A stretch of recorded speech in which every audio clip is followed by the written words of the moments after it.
Well, a great afternoon, and just remind you that Uganda has made significant progress in the fight against HIV and AIDS. According to the UPHIA 2020, that is the national HIV prevalence, is at 5.5%, with the HIV prevalence of women at 7.1%, also doubling that of men at 3.8%. Now, young people, especially adolescent girls and young women, that is between the age of 15 and 24, they account for over 1/3 of the new HIV infections, with their HIV prevalence at 2.9%. That is almost 3 times that of their male counterparts, which is at 0.8%.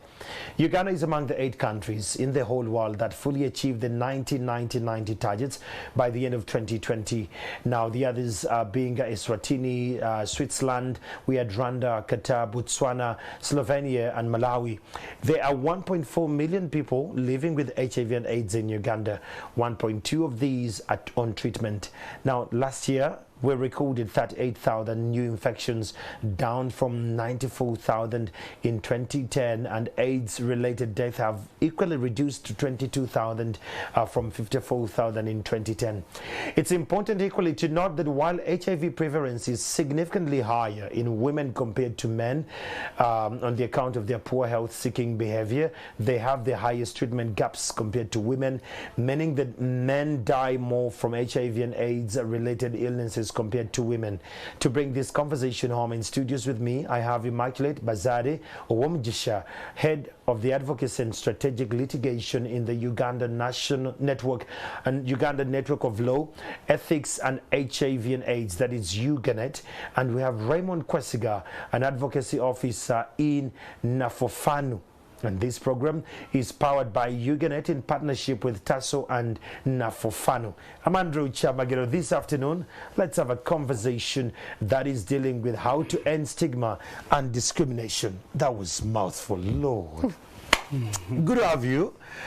How have you been? Immaculate, good to see you again. Good to see Happy you New again. Year's. Happy New Year's. We were together the other day for public hearing. Oh, yes. Yeah, on the sexual offences bill. And I'm praying, have you read through the bill? Not yet. You need to, because if we have it passed, and I'm praying so much that it gets passed, because it will cover a lot of these issues we're having as a country, as a region, to make it much more better for all of us living. I'll start with you, Immaculate. We're talking about the ending of stigma and discrimination, especially for the young people living with HIV and AIDS. You, given that you deal with a lot of litigation, how many cases come by your desk with these all issues, or the communities you're working with? What do your lenses see? Yeah, so from 2019 to today, we saw some increase in HIV-related stigmatizing cases. Okay. And we had, 2019, we registered 3 cases. 2020 was the time of COVID, so we had so many complaints coming because people are locked in their houses. We every day would get at least 3 to 4 people calling, and they cannot be, they are not enabled to take their treatment, their medication. Probably they've not disclosed, and here they are locked with their loved ones and partners. And the whole issue of disclosure being that, you know, stigma is still around. The environment is not enabling. So you have 3 to 5 people calling in through our call center on issue of how do I disclose? I've disclosed and I'm now being chased away from the home. Then now come this time when we've eased and the lockdown is out, we are now seeing many people coming in office, and but different levels of discrimination. Now we are registering discrimination online. Someone gets to know your HIV status and goes online, and it goes viral. So it has over years we see the complaints come changing face. 2019 we had complaints around the laws and criminalization, people are being arrested, and then because of the HIV status, you are presumed to be guilty before convicted. And we had quite a number of cases that we took in court, which now comes into discrimination at policy level. And then now we come to see discrimination online and discrimination in the community. So yes, we see cases every day. We have this kind of cases, but discrimination and stigma are being fronted at different phases and different levels. We're going to come back when it gets to policy. Raymond here, your organization works with quite an array of different people. This entire introduction I gave, it shows that men, we have bad medical seeking habits, and as such we die earlier than our counterparts, the other gender. Could it be that men are not speaking, and are men scared to speak about their situation, that disclosure they're going to be judged in the communities where they come from? And if so, how are we bridging the gap to make men speak? Wow, that's a very, very good question. And I shouldn't say that the men are fearing. What I can say is, one, first of all, there's that in us as men. Yeah, you know, hardy guy. I'm a hard one. And yeah, there's that bit, but even also the patriarchy culture maybe. Okay, that one as well. But what is very critical, and I've been observing this, so you realize that there are quite a number of you know, interventions that are geared towards, you know, engaging women, engaging women. Yes, that's true. Yeah, you hear adolescent young women and girls, you know, and this whole thing worries me a lot. As we are having more interventions and more campaigns, you know, that are supporting the girl child, which is very good, but we are having this man whom this young lady will get, you know, married to, and at the end of it all, you will see we're going to clash. Exactly, Gender-based violence is coming then. Okay, so if at all in our interventions we come and say, you know what, let's try to balance up. So as we are fronting this, let us also front this in this other direction for men. So I like it very much with the Positive Men's Union. They are trying it hard to see that the men living with HIV come on board. But at the same time, you realize that the men are, you know, stepped on in one way or the other. Recently, you saw on TV where you know, this man went to report that the lady was violating him, abusing him, beating him. And I usually give an example. If you see two people moving on the road and you see a man, you know, moving while slapping a lady, you know, a crowd can come and, you know, mob justice can be there. But if it is the other way around, they will say, they will cheer. And you now begin wondering, where is the justice? We need to engage. We need to engage the communities. So as we are engaging the girl child, as we are empowering the women, as we are empowering, you know, that whole empowerment of, you know, the women, it's absolutely, I agree with it. I love it very much. But equally, we need to empower the male gender. The male gender. Wow, great conversation there. Immaculate knows I'm a male champion. Yes, I know. So she saw this coming, and I just wanted to be sure that whether we're on the right frequency, and I'm grateful for that. Immaculate, you say there are gaps in litigation, rather in policy, when it gets to discrimination. There are people who have lost jobs because they're HIV positive. They have been fired, and that is against the laws of the land. But they have in a way crafted it under the human resource manuals in there that anyone with this kind of illness does not qualify. What are you doing about that kind of discrimination, especially in workspaces?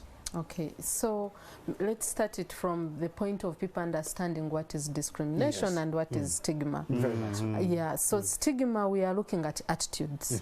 People's attitude towards someone because of his or her HIV status. And that attitude leads into being discriminated. So at discrimination, we are now starting to see the acts happening. Actions, yeah. So the acts are happening in different forms. We see them physically, we see them verbal, we see them at institutional level. And when we mean verbal, when we say verbal, we are meaning starting to call people names. Oyo murade waka oka murade wa silimu. I hear this. Yeah, so it happens at different levels, and it happens in different forms. So now when we come to the question you're raising of stigma and discrimination at different workplace, we have actually like 3 cases right now that are in court. We have one in Masindi High Court, and this is a case where a young woman was working with a Chinese company, and because of her HIV status, so the practice with Chinese companies is when you come and you're employed, they get all of you and take you for mandatory HIV test. According to against their will? They don't disclose actually what you're going to be tested for. It's a medical checkup for all workers. So when you go there, HIV is one of the things they check for. It's a red flag. Yeah, and results are not disclosed to you as an individual. They are disclosed to your employer. So now the employer takes it upon themselves to find a way of having you off duty. So for this particular case, it is in court, so we can't go so much into details. But what happened is she's told that you can't work in a kitchen area. That's where she was working, so she's removed and put into the cleaning area. In the cleaning area, they found all reasons to let her off without actually telling her that it's because of your HIV status. But later she gets to learn that was the reason. Her being in the kitchen area was exposing her to sharp instruments. So that is a case that is in court. So we see stigma happening. The same case, we have it at the labor court, and for it was also among the Chinese company, but in the construction area, the time we are constructing the Entebbe Express Highway. And it is the same issue. This is a driver, and the driver, they get to know his HIV status, and this boss, who is a Chinese person, is not comfortable to sit with you in the car. So that is happening in that kind of labor market. But recent, and what we are receiving from the young people who are seeking employment, especially in restaurants, in a place where there is food and you are engaging with people and interacting with people a lot, they are being denied because of this status. Because of their status. That's outrageous.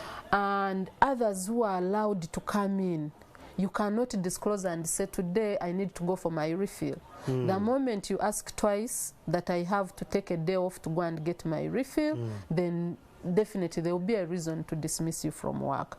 And we are registering these complaints from young people, and they are happening silently, but whoever is out there and is doing that is total against the law. We are coming for you. Yeah, we are coming for you because the Employment Act is very clear. Yeah. No discrimination at any ground.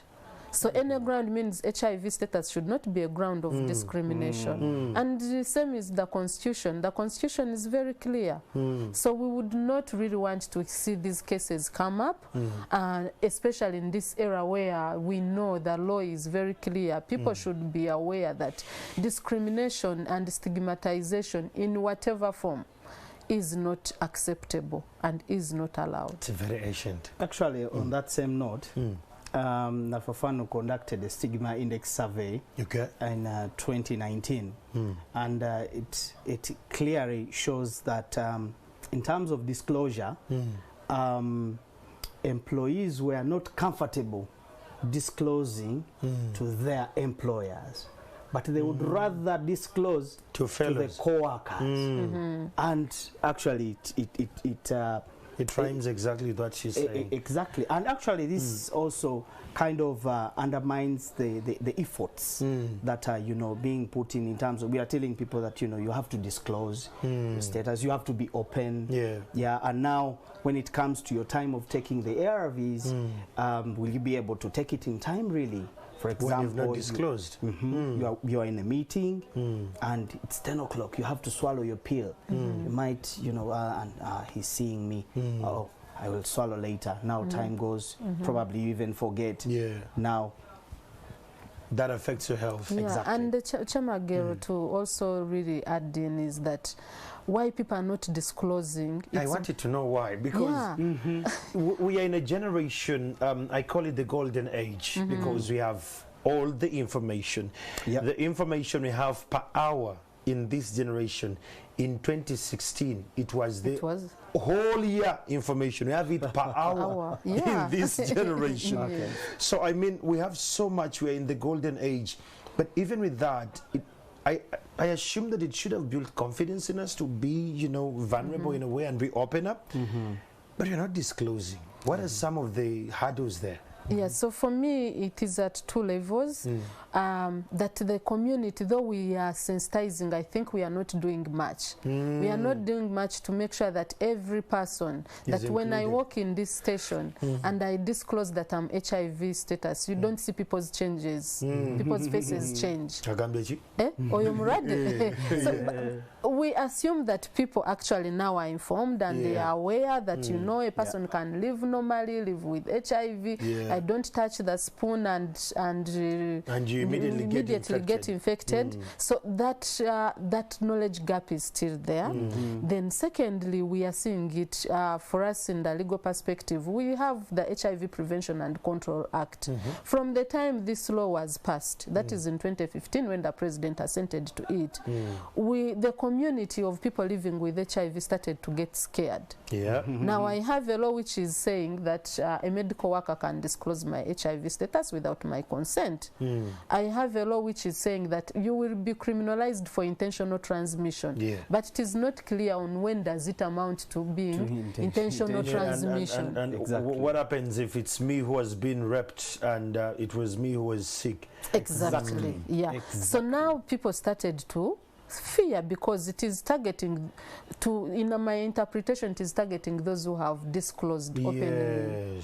So if I go to the facility and the medical worker gets to know my HIV status and goes ahead and discloses to my partner without preparing me enough and without preparing my partner enough, what is going to happen? Domestic violence at home definitely will come up. We'll see increased death related because of disclosure. So someone will prefer to keep quiet, go silently, get my medication, swallow it in the corner. I think one of when we were doing the study on the stigma index in Kalangara, we found someone who would hide medicine in the toilet. Exactly. Because she never felt safe. Because stigma at home was really, really high. And she would say it. Yeah, so she would sneak in, swallow her pills and sneak inside. But now you can imagine how safe the medication is. So that's the level where stigma. And it's Kalangala when it rains. you know. Actually, you are talking about when it rains because now it's under the the roof. But a recent case still. I'm sorry for chipping in, but a recent case. This mother, goes to the facility for her antenatal. She's living with HIV. And now she's battling with now how do I tell my my husband, and yet at times, not at times, but we always tell them to move with their husbands or go with their husbands to the facility, the health center, for antenatal. But now it reaches time of delivery. Remember, she has to give this syrup to the baby every day. Now we are compromising the health of the baby. The mother, we don't know whether she's swallowing the ARVs. And you know what? She keeps the ARVs in a banana plantation somewhere in the garden. It's really sad. Actually, when that case came, I was like, oh my, where do I begin from? I know. And many and many more they're doing cases all these. So the disclosure bit, stigma is there. But I want us to engage it from the way stigma has evolved. Raymond, when we're in the 90s, I remember when the late Philip Bonglutai would actually stand up, like the eyes, the way we would roll our balls in the eyes, you're like, yo, you would be like him. You would be like, and over time, stigma has equally evolved, especially to the young people and adolescents. I want us to tap into the different layers of stigma and discrimination, because we have tapped it with Immaculate at the workspaces.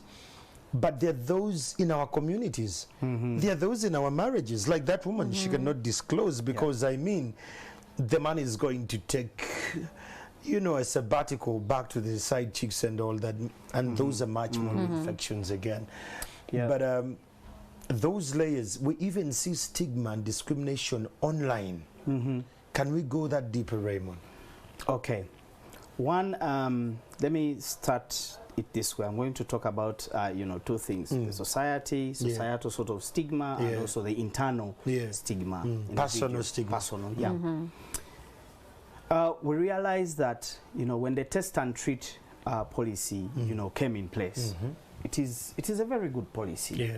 However, there is no enough preparation for this person, you know, you are going to enroll into care. You know, this is a lifelong treatment for the rest of your life. But you are testing the person and starting them on treatment immediately. That's a jacking sequence. You get now? Yeah. So the person is going to battle with adherence issues, disclosure issues. Now the person is grappling there, and there's no enough information. It's too much to process. How do I handle this? So it's the other scenario you've shared with us. Yeah, and the guy was like, now, how do I begin? Because there's no enough information. The person is not really prepared. So the preparation, you know, towards, because we want to retain this person in care. But the person is not prepared, and yet we expect them to be retained in care. We expect to have good health outcomes and you know, virus suppression, but which is not the case. So non-disclosure, non-adherence, you know, and now retention in care is, now we begin looking for you. Where did this person go? The person is in That's what they say when you call them. So the person is in this facility. Maybe let me try out this. Let me go in this. Those are the many you find that in the very many facilities. Okay. Now, again, to unpack that the more mechanisms to prepare individuals at facility level are really very minimal. We don't have actually counselors. Actually, yes. So that's why I really thank very much the expert clients. These guys are really doing this voluntary, you know, work of supporting fellow persons living with HIV to the extent of, you know, following up, whom I staying with, because remember, now this adherence bit, people look at it as just swallowing the medicine. No, it is something bigger than that. It is bigger than that. It goes to way, I call it adherence plan. If now the person is not prepared at the beginning, when are they going to have the plan? They won't have them. They won't have the plan. Now, in relation to stigma and discrimination, how is this person going to cushion you know, this sort of you know, many words rotating in his head? Maybe I was immoral, maybe I'm not worthy, maybe I'm cursed. Maybe this is a Cast works a lot on the ground. So that one is cast. Yes. You go to some communities, they say that entire family is cast. They all died of HIV. Yes, and and now when you look at young people, that's where now this big challenge now comes. And remember, this young person is growing up with a lot of anxiety, a lot of expectations, and probably maybe the parents know his status, he was born with it, but they are telling this person, something completely different, not the HIV. And now the question again comes in, now when is the right time to disclose to these young people? And but if he finds out before you disclose, you get. So now they found out, yes, but they have relations. They have relationships. I call it relationships because they are trying out. Maybe am I normal? Am I like the other ones who don't swallow medicine like me? Can I be loved? There is that void. You get. And now the missing also medicines comes in, not knowing that as they miss medication, they approach issues of resistance. We see issues of resistance, and now ARVs are not working for them. Now they start getting sickly. Now the other involuntary disclosure now starts to come. And now the stigma, now the boyfriend comes. Is heavy. You see, you see, and now at the end of it all, they get suicidal and depressed. Exactly. Very absurd. We're having a conversation about the ending of stigma and discrimination among the people living with HIV and AIDS. This program is live on YouTube and Facebook. Be a part of this, and on Twitter, just follow NTV and give us a comment there, and we'll possibly move in one way or the other. Immaculate, let's talk about counsellors. Do we understand the use of counsellors as a country? Because I strongly believe either we are working it in silos, or we totally don't understand the role of counsellors, especially at health centers. And I want us to have this conversation in relation to the adolescents and the young girls in the villages. Yeah. Thank you for that question. I know, I'm taking a deep end. Yeah, it's deep end, and I think as a country, when we are putting in the policy of having counsellors at health facility, we had all the good intentions. As always, Uganda is always having good intentions. Good paperwork, good intentions, execution, financing, budgeting is where we score zero. So we say, we are going to have counsellors, prepare people when they come in for treatment. Let's have actually, it's called comprehensive counseling, which is pre and post, before I test and after testing. But the counsellors are not there. They are not there. They are not supported. So when counsellors are not there, development partners and other implementing partners comes in and put in what he calls the peer educators, mentor mothers. These are people living with HIV, but who are really volunteering, and after realizing the gap in counseling, that we do not have actually sufficient counsellors, people came in, community-based people, who have already come out openly. They are living examples. They've accepted the status, and they are ready to support others who are still struggling to come in and start their medication. They are there. It is Ministry of Health has embraced them. But again, the question is, where is the support to these community members? The support is not there. Now, when we go to the youth, the adolescent girls and boys, at every facility, the policy is, let's have youth-friendly corners. And recently, I was having a conversation with a group of young girls born and living with HIV. They are growing with HIV. And I was asking them, how is the youth-friendly corners? How are they working?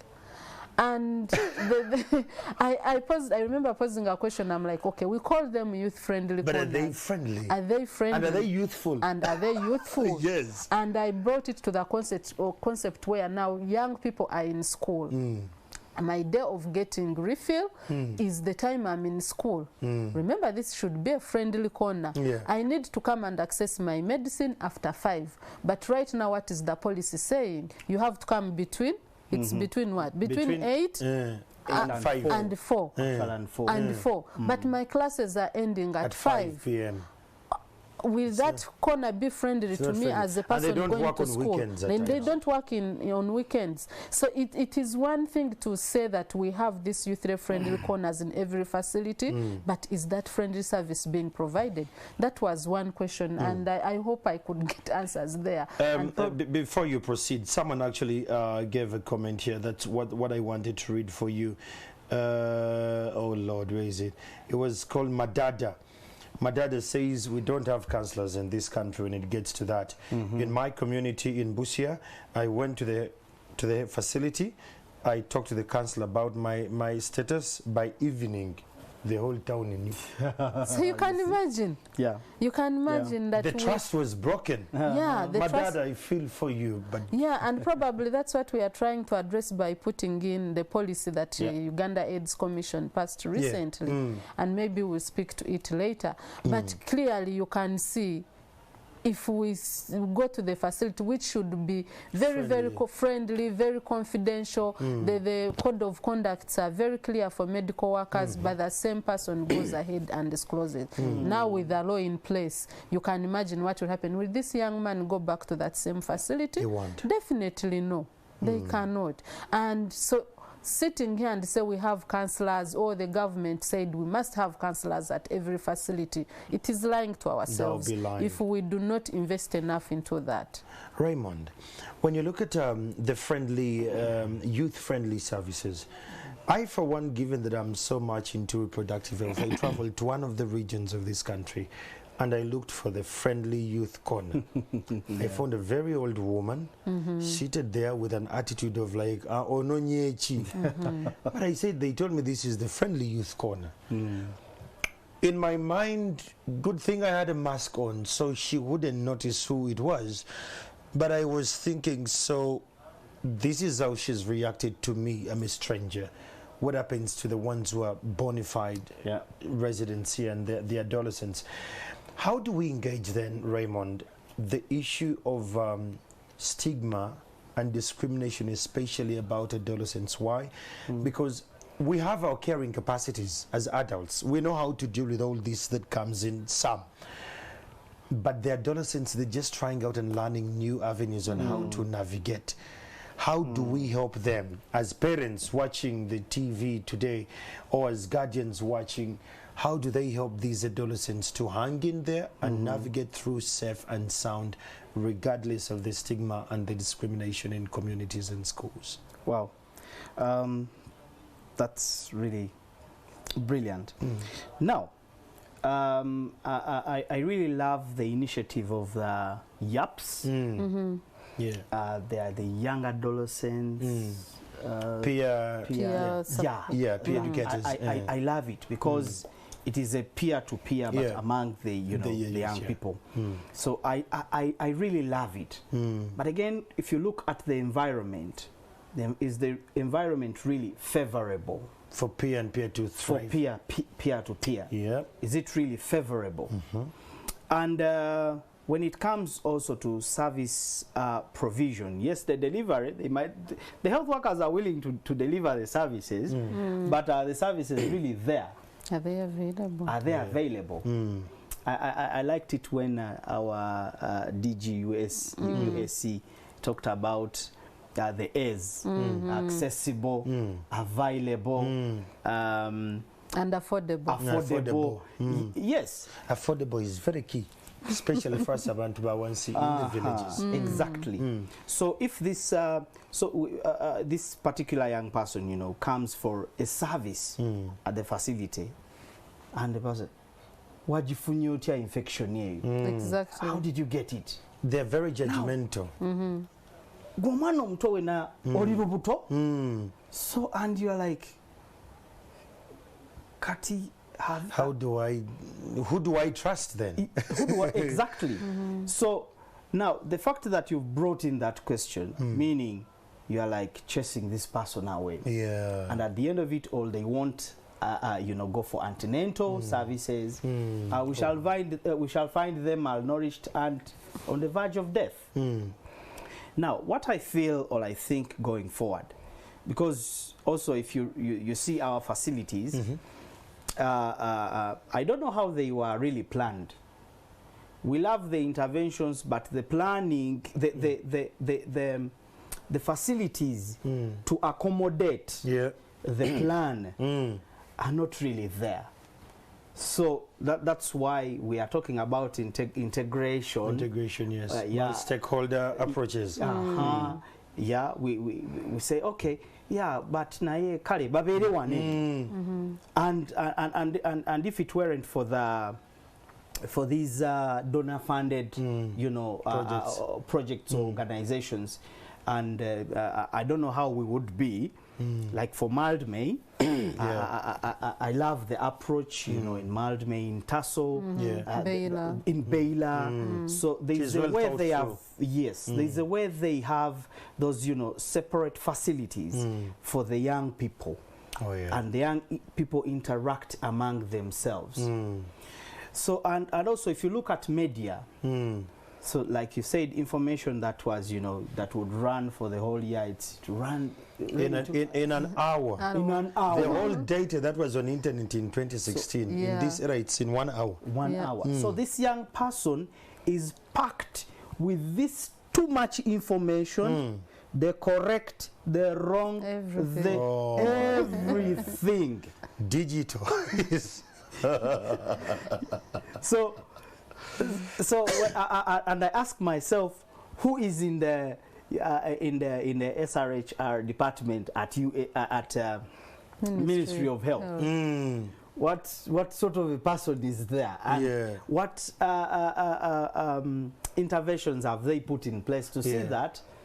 Let us not only look at these young people who can access media. There are those young people ngayeta firidwako yadde somewhere there in Chana Mukaka. And they are miserable, my dear. Try to move in those. You know, I usually say, let us not rate service delivery within Kampala, within cities. Go to Zinga Island.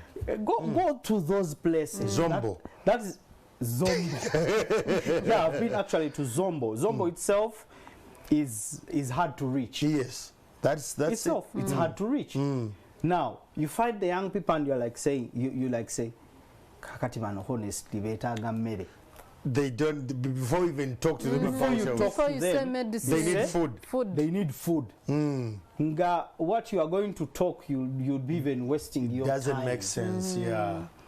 So there are all those dynamics which require that comprehensive planning and sitting together with the different key stakeholders.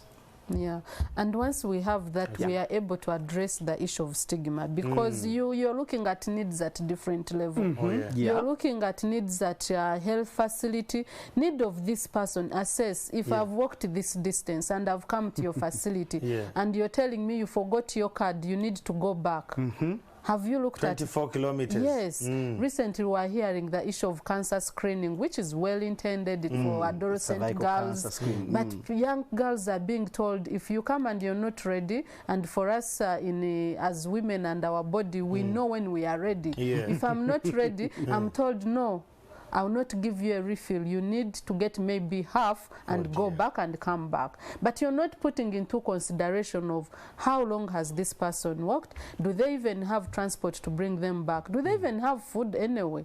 What are the chances of them not coming back? Actually, it's good you're encouraging them.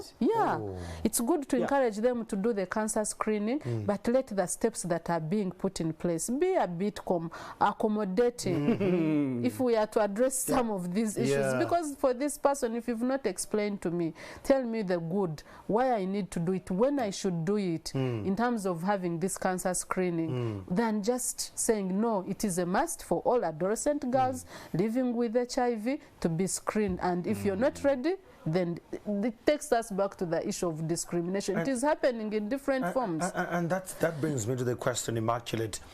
Do our health workers, have they been well prepared capacity-wise to handle these challenges? Because these are emerging dynamics. They didn't have them when they were still in the training institutions, and here they are, they're placed under this particular department to deal with adolescents and young women. Do they have the capacity, the training enough to handle these sensitive issues? And if so, why are we failing as a country? Yeah, and I think that's our question to the government, and that's our call, that we need to have capacity building for health workers. The world has changed. We are saying we need to achieve end AIDS by 2030. But shall we end the AIDS by 2030 with these issues that we have on table? We want intentional actions to be taken. The health workers, I don't know that they have refresher training. They should be having it because our dynamics, our generation is different. Different. Even when we talk about the young people they are meeting now, they are not the same young people they used to meet then. In the 90s and 80s. Raymond said information, they have too much information. They can question, they can challenge. So if the person has read things and has come to facility and you're telling me, take this pill, and you've not explained to me why I should take the pill, and they ask you the question, why? Are you ready to respond? And that's the attitude. For sure, on that same note, so we realize that the children and adolescents, they are doing poorly on treatment. Oh yeah. And what are some of the push factors for that then? Now, the regimens that have been there, I really thank God that now we've gotten better regimens for the children and adolescents. They were bitter. Oh dear. Bitter pills. Yeah. So you even if they gave it to you to test, you'd be like, what was the intent for this person to, they'd get actually this put in bitter bananas. formulation. First swallow. In banana. So they were bitter pills. And the many children, many young people were doing badly, in terms of adherence. You would find many already on third line. And now you are hearing, we are now having a challenge of, is it Raltegravir, which is not in the country, because there was a lady initially in our platform who was like, now what should I do? This child, they are telling us Raltegravir is out of stock. This young one is 19 years. Oh God. And they told that person, wait until it comes. But for how long should I have to wait? By the way, for HIV, you don't have to wait. We applaud government. We don't want government to say that. Those people are pinning us, but we applaud government, for the efforts. But they are accountable as well. For the efforts. But at the same time, I don't want to hear the word Linda Co until when it comes. No. Why are you there? Why are you in that? You're there to procure in time and restock in time. Okay. So, and this is a young person, like I said, who has dreams, aspirations, and he's saying, I want to be a doctor. I want to be, and some of these children, like still on the other issue of capacity for health workers. The health workers. We realize that some of these children are under the stewardship of the their grandmothers, and you realize there's one scenario which we laughed, but at the same time we're like, really? The grandma said, oh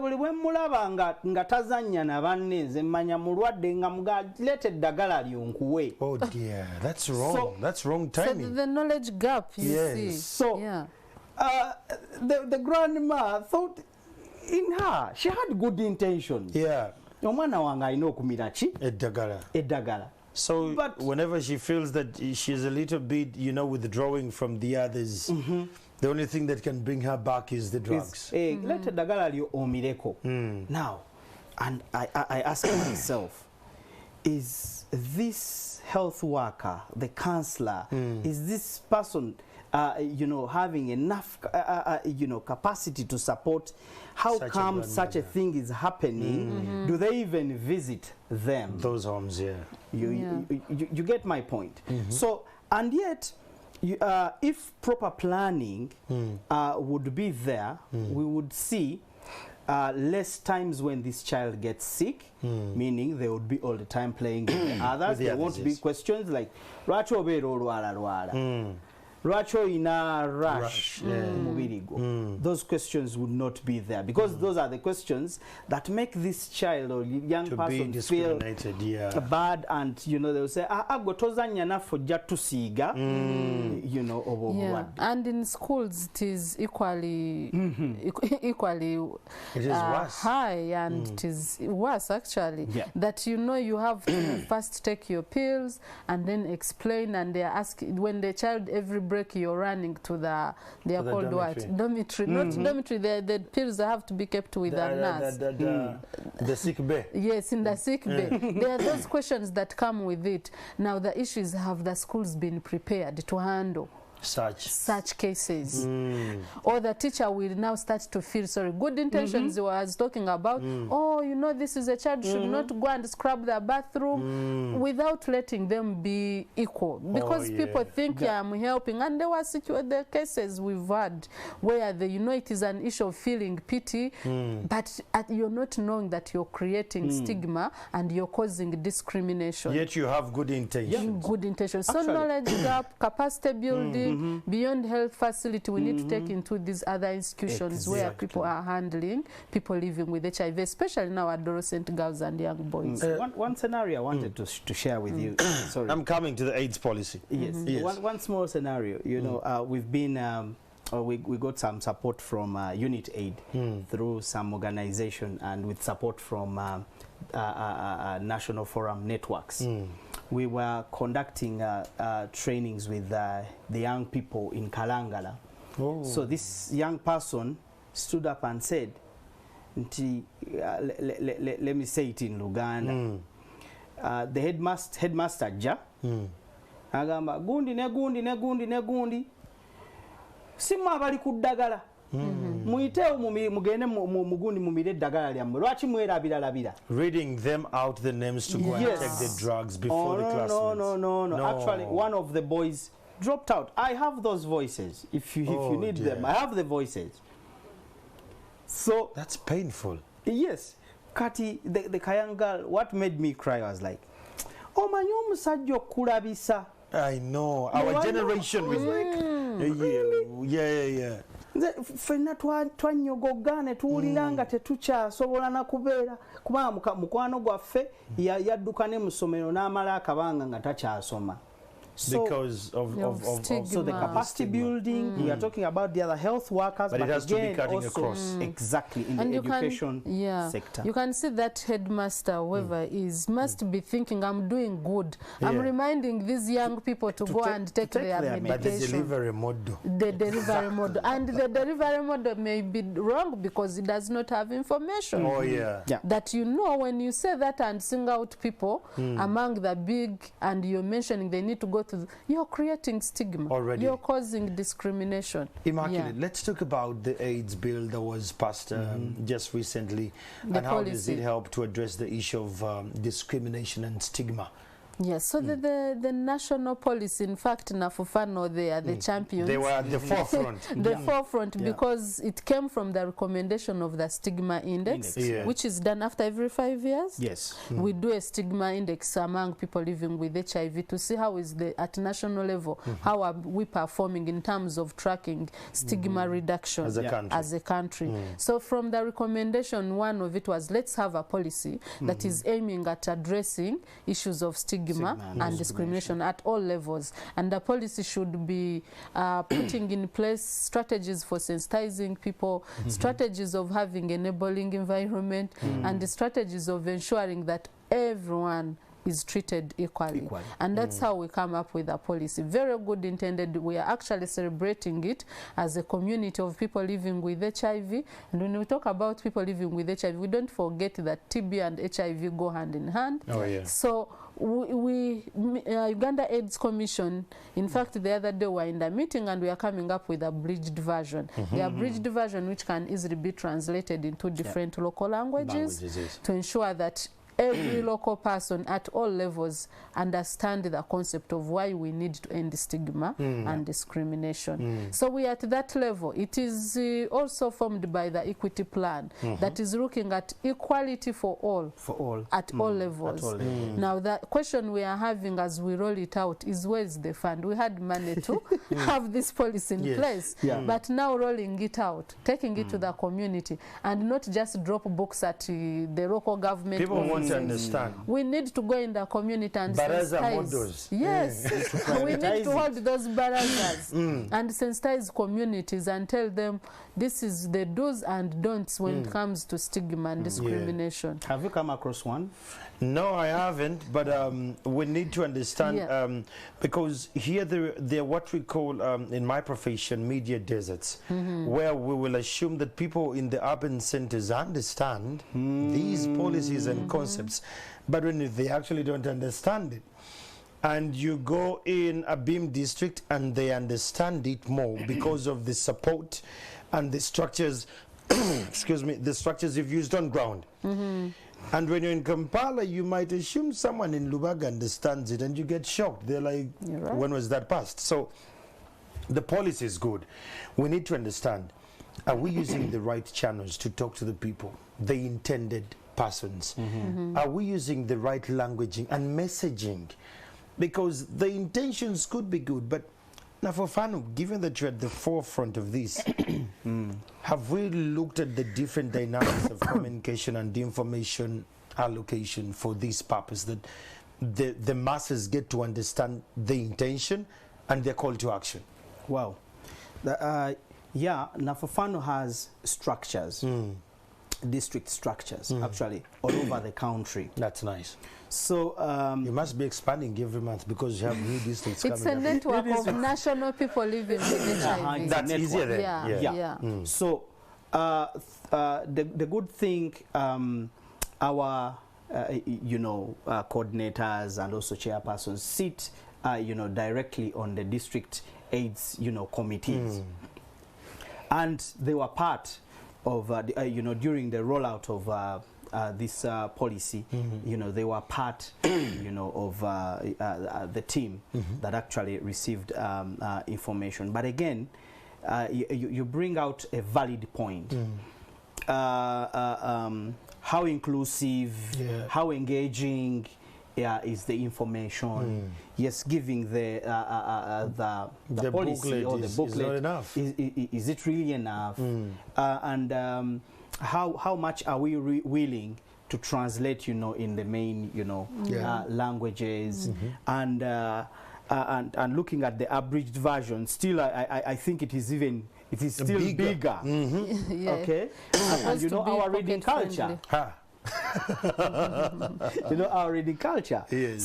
So how better should we package it, and disseminate it up to the grassroots. So Raymond, to pick it from there, is Uganda AIDS Commission is actually putting up a plan, the communication plan on how this can be rolled out at all levels. And you're right, we may be focusing on Abim and Kanungu, where I come from, Rubaga here is not covered. So that communication plan is being put in place, and in consultation with all actors, the technical working group. I saw we had private sector, and we had Joanita Kawaja presenting the private sector. We recommended that we should have even a person from the media facility, fraternity, to make sure that that they understand the audience better than us who are in these other spaces. So there is that plan, and I'm hoping maybe for we have another chance, we can have Uganda AIDS Commission to come and speak in detail and clarify about this policy, being that they are housing it and they are holding it. So that plan will be rolled out. Wow. Well, the conversation can never get any better. These guys from UGANET and Nafofanu are going to be having these conversations. But look, we can only have the conversations here, but you need to go to your district or your sub-county, find networks or clusters or groups that are discussing these topics. Again, stigma and discrimination. As we're finalizing this conversation, Raymond, what are your parting shots to the country? I'm very glad that I've had this opportunity of talking to our and I'm honored to have out you there. And I love very much listening to the community. I love very much talking to the community. And as the forum of people living with HIV, we really pledge that we shall do whatever it takes to reach that person. The last mile. That person. So you can, any person at any given time, you can call us, talk to us. If you have a challenge, you can talk to us. You can follow us on Twitter. What's your handle on Twitter? At Nafofanu. Then follow us on Facebook at Nafofanu1.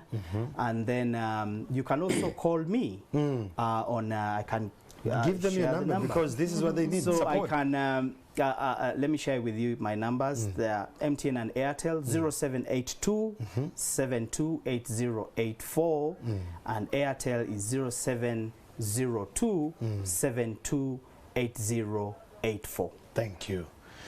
Immaculate, what are your parting shots, Council? Yes, so thank you for hosting us. It is an honor. Yeah, I think it has been a great discussion. So my ending remark is a call that we have this good policy now, the national policy on ending stigma, HIV-related stigma.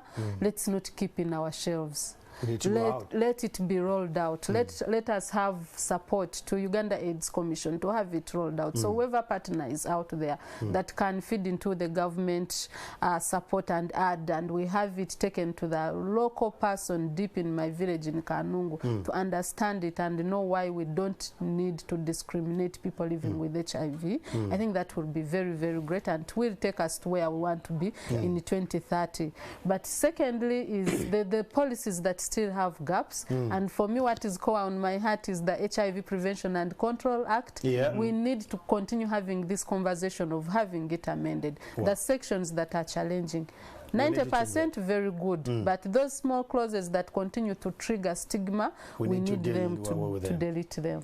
Thank you so much. It has been quite a great conversation. In studio I had Immaculate, who happens to be from UGANET, and of course we had Raymond Kwesiga from Nafofanu. My name is Andrew Chamag. Now you, the countryman, it's your job and your duty not to discriminate, not to stigmatize people living with HIV and AIDS. If you're a guardian, if you're a parent, if you have anyone under your wings and you have the responsibility to protect them, give them the whole opportunities you're giving other people.